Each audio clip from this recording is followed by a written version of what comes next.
Ողջույն սիրելի ջրհոսներ, ես այժմ կներկայացնեմ 2023 թվականի նոյեմբեր ամսվա կանխատեսումները այն մարդկանց համար, ովքեր ծնվել են ջրհոս նշանի ներքո։ Դե ինձ սիրելիներս, ջրհոսը օդի վերջին նշանն է եւ այնուհետեւ ես կանցնեմ արդեն վերջին ուրեմն կրակի նշանի տարերքի ներկայացուցիչներին։ Խոսեմ ջրհոսներից, նոյեմբերը ձեզ համար լինելու է բավականին դինամիկ եւ հիմնականում ձեր ակտիվությունը կենտրոնացած է լինելու ուրեմն 10-րդ ոլորտի վրա։ 10-րդ ոլորտը սա ներկայացնում է բարձրագույն ոլորտը, այսինքն մեր նպատակները, մեր կարիերան, մեր պաշտոնը, մեր հասարակական դիրքը, մեր ամուսնությունը։ Եվ այստեղ ուրեմն ջրհոսների մոտ սպասվում են նորություններ, այստեղ մինչև ամսի 24-ը եւ մարտ մոլորակն է գտնվում ձեր 10-րդ ոլորտում եւ արևն է ձեր 10-րդ ոլորտում, նշանակում է այստեղ շատ մեծ ակտիվություն է կուտակված եւ շատ ջրհոսների կյանքում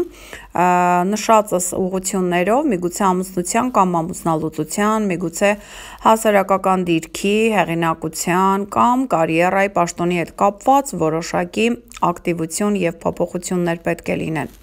Ամսի 8-ից նոյեմբերի 8-ից Վեներա մոլորակը տեղափոխվում է ձեզ համար հոգեհարազատ տարերք 9-րդ ոլորտ, որը կշեռքի նշանն է, նույնպես օդի նշան է եւ ջրհոսների համար սա շատ լավ կարգավիճակ է այն հարցերի շուրջ, որոնք վերաբերում են օտար երկիր մեկնելու ծրագրերին կամ սովորելու ծրագրերին կամ փաստաթղթային ինչ-որ հարցերին,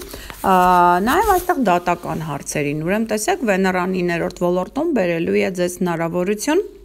վեր է նշածս հարցերը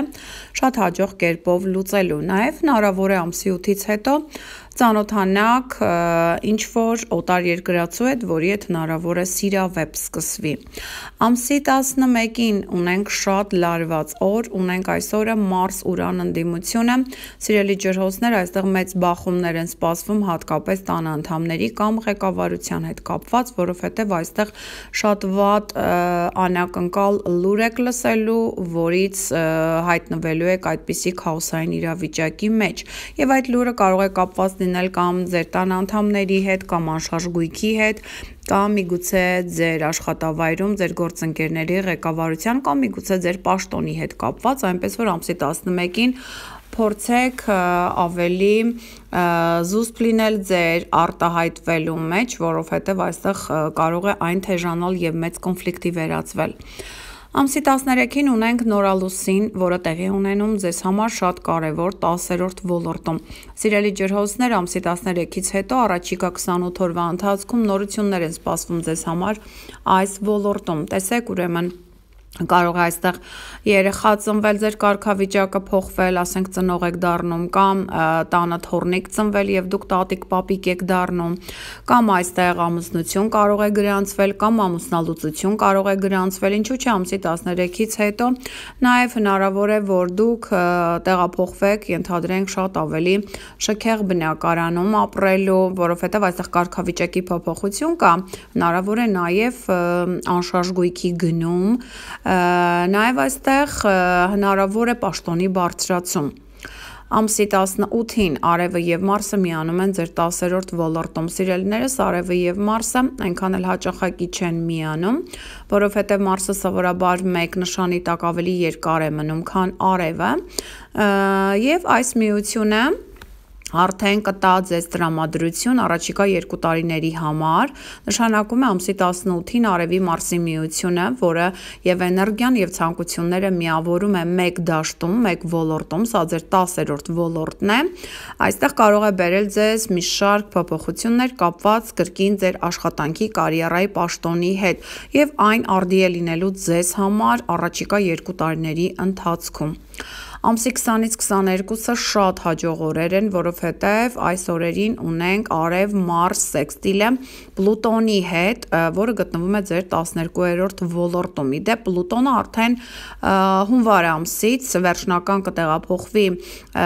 ձեր առաջին ոլորտ եւ այստեղ 2024 թվականի հունվարից սկսած ձեր կյանքը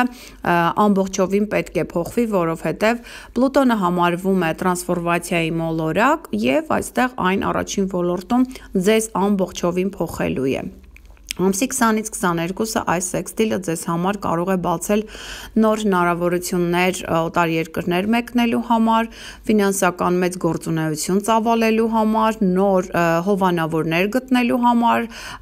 նոր լավ գործընկերներ ունենալու համար եւ նաեւ այստեղ նոր աշխատանքի, նոր ֆինանսական մեծ հնարավորությունների մասին է խոսքը։ Այնպես որ շատ ուշադիր եղեք ամսի 20-ից 22-ը ինչ են ձեզ առաջարկում, ում հետ եք դուք ծանոթ եւ ինչ տեսակի մարդկանց հետ եք դուք ֆինանսական գործառույթներ կատարում, որովհետեւ այս օրերը շատ հաջող են այդ առումով։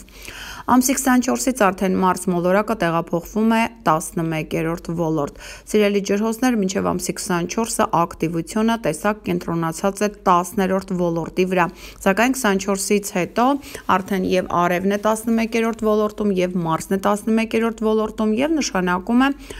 Այստեղ 11-րդ ոլորտը սա մեր ընկերներն են, նշանակում է ջրհոսների կյանքը սկսում է ակտիվանալ այն առումով, որ շատ շփումներ, շատ ընկերներ, շատ on-line հարթակում շփումներ, որովհետև 11-րդ ոլորտը նաև մեր ինտերնետ տիրույթն է։ Եթե դուք այստեղ ունեք ինչ-որ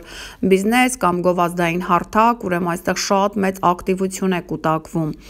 Ամսի 27-ին տեղի է ունենում լիալուսին ձեր 5-րդ ոլորտում, կրկին ձեզ համար շատ հոգեհարազատ տարերք է, սա երկորյակի նշանն է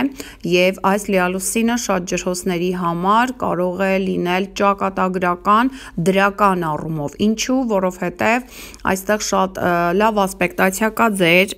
ուրեմն արևի նկատմամբ այս լիալուսնից եւ 5-րդ ոլորտը սա երեխաներն են։ Միգուցե երեխաների հետ կապված ինչ որ լավ լուր եք լսում, միգուցե երեխա է ծնվում ձեր տանը։